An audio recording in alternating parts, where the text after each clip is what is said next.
selamat datang kembali di channel Mulang Ati. Hari ini kita berjumpa lagi dalam sebuah acara yang sangat spesial. Nah, hari ini saya akan sharing berkaitan dengan pengolahan kondisi psikologis.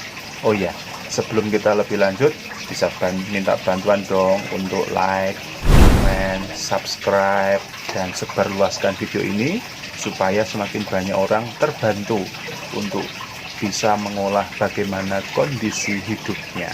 Oke ya, terima kasih untuk support dan bantuannya. Oke, Sobat Mulang Ati, pernah enggak kalian merasa dalam kondisi tidak dihargai, merasa diri tidak berharga, merasa diri tidak bernilai, tidak punya kekuatan apa-apa? Pernah enggak kalian semua berada dalam kondisi seperti ini? Kita berada di dalam sebuah titik yang paling rendah di dalam hidup kita secara psikis. Dalam arti kita kehilangan kekuatan, kita merasa tidak ada kekuatan apa-apa. Pernah enggak dalam kondisi psikologis seperti ini? Coba ingat-ingat kapan itu dan bagaimana rasa perasaan yang ditimbulkan di dalam konteks kejadian waktu itu. Kondisi seperti ini kalau kita tidak olah akan menjadi gangguan psikologis yang sangat berat untuk hidup kita. Karena apa? Kita akan kehilangan konsentrasi untuk mengolah atau menjalani hidup kita di hari itu. Maka bagaimana caranya supaya kita bisa mengatasi kondisi psikologis yang berada dalam titik nadir yang paling rendah seperti itu, di mana kita merasa di underestimate sama orang, atau mungkin kita merasa dalam kondisi yang sangat-sangat rendah. Oke, bagaimana cara mengolah atau mengatasi kondisi-kondisi psikologis seperti ini? Saya akan menawarkan kepada Anda satu metode pengolahan diri atau reflektif yang saya sebut sebagai wirid. Nah, apa itu wirid? Bisa dilihat di sebelah sana, ini adalah hasil karya metode wirid yang saya buat selama ini. Nah, lebih lanjut bagaimana itu apa wirid? Kita akan lihat ya secara perlahan-lahan, langkah demi langkah, terus bagaimana kita bisa melakukannya secara independen, secara mandiri di rumah masing-masing, dan lalu kita akan lihat apa dan bagaimana dampak bagi diri kita sendiri-sendiri. Oke, kita berangkat dari kondisi kita masing-masing tentunya. Tetapi ingat, proses ini tidak sekali jadi ya, perlu dilakukan secara kontinu dan konsisten. Mungkin rekan-rekan bertanya, apa itu wirid? Dalam terminologi bahasa Jawa, wirid itu seperti kita merapal, ya. Kita mengulang-ulang sesuatu yang bermakna dan itu kita sugestikan kepada diri kita. Nah, dalam konteks wirid yang saya buat ini, dengan metode ini, kita akan menggunakan kekuatan nama kita masing-masing. Kenapa? Karena di balik nama kita masing-masing ya, itu ada sebuah doa, ada sebuah kekuatan yang sangat besar. Jadi ketika orang tua kita dulu memberikan nama kepada kita, itu terselip sebuah doa dan harapan orang tua kepada diri kita. Maka kita, si empunya nama, itu perlu tahu betul di balik nama kita itu ada makna apa. Nah, kita akan menggunakan nama kita itu untuk membuat sebuah simbol. Kita akan menggunakan nama itu dan kita akan tuliskan berulang-ulang di dalam proses yang akan kita lakukan ini. Maka wirid adalah repetisi atau sugesti menggunakan makna nama kita itu ke dalam diri kita sendiri-sendiri. Maka ingat, wirid itu tidak sekali jadi ya, prosesnya harus kontinu. Kita harus benar-benar konsisten dan mau mengolah itu, sehingga kekuatan yang ada di dalam diri kita masing-masing itu lalu bisa tumbuh ya.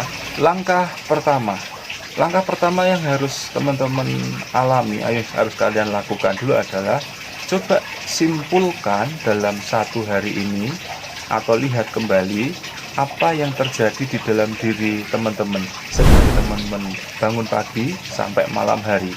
Oh iya, wirid ini sebaiknya dilakukan malam hari menjelang kita tidur supaya kita bisa menyimpulkan rangkaian panjang kita. Maka tolong dievaluasi kembali ya, dari pagi sampai malam apa yang terjadi dalam pikiran kalian, dalam hati kalian, atau dalam tindakan-tindakan kalian. Coba simpulkan apa yang dominan muncul di hari itu. Mungkin ketakutan, mungkin kecemasan, mungkin merasa tidak dihargai, atau mungkin merasa diri tidak berharga, dan seterusnya. Maka apa yang dominan di dalam diri kalian hari itu? Oke ya. Nah, berikutnya adalah membuat sketnya ya. Jadi imajinasi atau simbol yang sudah teman-teman putuskan itu tadi adalah hal yang relevan, hal yang bisa mewakili kondisi psikologis di hari itu. Maka setiap hari nanti simbolnya pasti akan berbeda-beda, tergantung bagaimana kesimpulan kalian masing-masing. Oke ya, apa simbol yang relevan di hari ini berkaitan dengan kondisi yang teman-teman alami dalam satu hari itu ya, simpulkan menjadi satu buah simbol yang relevan. Oke, langkah ketiganya. Nah, sekarang yang paling esensial ini, panggil kembali makna nama masing-masing. Jadi ketika dulu orang tua kita memberikan nama kepada kita, apa sih makna dari nama kita ini? Teman-teman harus sadar betul dan tahu betul apa makna nama kalian ya. Karena di balik nama kita itu ada doa orang tua kita. Itu yang akan kita gunakan, makna itu yang akan kita sugestikan dalam proses wirid ini. Kita akan merepetisi nama panjang kita itu membentuk sebuah objek ya. Kita akan menuliskan pelan-pelan nama kita ini. Fase inilah yang disebut sebagai wirid. Maka ketahui dulu, sebagai langkah ketiganya adalah pahami dulu atau panggil kembali makna nama masing-masing. Oke ya, ini langkah ketiganya. Langkah keempatnya sekarang, setelah kalian memanggil atau memahami kembali makna diri ya, sekarang langkah keempatnya adalah buat sket gambar simbol yang sudah diputuskan tadi. Ingat, sket tadi atau gambar simbol ini harus relevan dengan pengalaman yang teman-teman alami dalam satu hari ini ya. Apapun bisa menjadi simbol. Oh iya, tidak usah takut kalau kita nggak bisa gambar ya, nggak usah takut. Intinya bukan pada menggambarnya, tetapi bagaimana nanti kita menuliskan nama kita itu untuk membentuk simbol itu tadi. Prosesnya ada di sana ya. Maka pelan-pelan buatlah sket gambarnya ke dalam sebuah media kertas kosong. Pelan-pelan kita buat sketnya ya. Itu langkah yang harus kalian lakukan dulu. Langkah terakhir yang paling inti adalah menuliskan nama panjang kita masing-masing ke dalam sket tadi.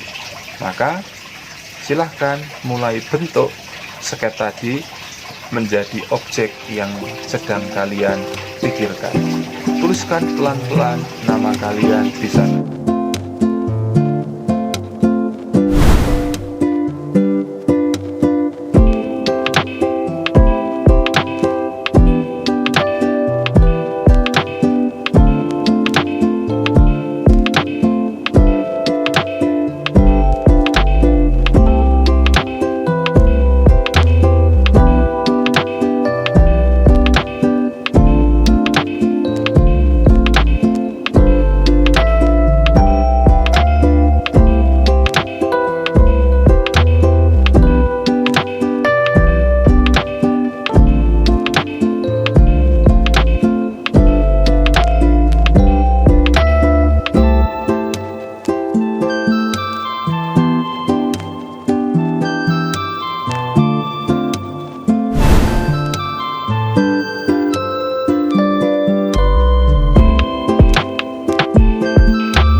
Lama-kelamaan objek atau sket tadi akan membentuk sebuah simbol yang sudah kalian bayangkan. Mungkin bisa berupa burung. Maka kalau dilihat di sini, di zoom, ini adalah nama saya sebenarnya. Di dalamnya ini ada nama saya. Agustinus Danang Setiawan, Agustinus Danang Setiawan, Agustinus Danang Setiawan. Oke. Ketika proses wirid ini dilakukan, ingat ya, kuncinya 3. Sabar, sadar, dan setia. Oke ya, kita akan belajar kesabaran dalam menuliskan nama kita pelan-pelan. Sadar, kita akan diingatkan kembali tentang makna nama kita yang sedang kita sugestikan kepada diri kita. Dan setia, kita perlu continue, kita perlu konsisten dalam proses ini. Ini akan menjadi obat yang baik untuk menjembatani atau mengurai kelam permasalahan-permasalahan psikologis yang selama ini ada di dalam diri kita masing-masing, entah itu pengalaman buruk ataupun pengalaman yang lain. Maka ini menjadi sarana yang baik untuk membangkitkan kembali kekuatan diri kita, ya, inner beauty kita apa itu kan. Nah, kita akan menggunakan itu tadi. Di balik nama kita itu ada sebuah kekuatan, ada sebuah hal yang unik, yang spesial, yang dititipkan oleh orang tua kita masing-masing di balik nama itu. Maka ketika kita membuat wirid, itu berarti kita sedang mensugestikan kembali, ya, kita sedang merapalkan kekuatan doa orang tua itu ke dalam diri kita. Maka tadi 3 kata kunci tadi harus kita lakukan terus: sabar, sadar, dan setia. Maka sugesti itu penting, ya. Kita sedang mensugestikan kepada diri kita sendiri, ya. Maka lakukanlah dengan konsisten dimanapun dan kapanpun. Maka baik ini menjadi sebuah rangkuman hidup kita dalam 1 hari itu. Maka gambar atau simbol yang dihasilkan pasti akan berbeda-beda. Karena apa? Pengalaman kita itu setiap harinya pasti berbeda. Ini menjadi tanggung jawab kita ya, untuk bisa mengolah hidup kita setiap hari. Karena apa? Ketika kita diberikan kepercayaan kehidupan ini, tanggung jawab kita cuma 1, yaitu adalah bersyukur atas kehidupan kita dan mengevaluasinya. Supaya apa? Besok pagi ketika kita diberikan kepercayaan kehidupan lagi, kita bisa mencapai level kehidupan yang lebih baik daripada hari kemarin. Itu intinya, kita sedang bertanggung jawab atas hidup kita dalam 1 hari itu.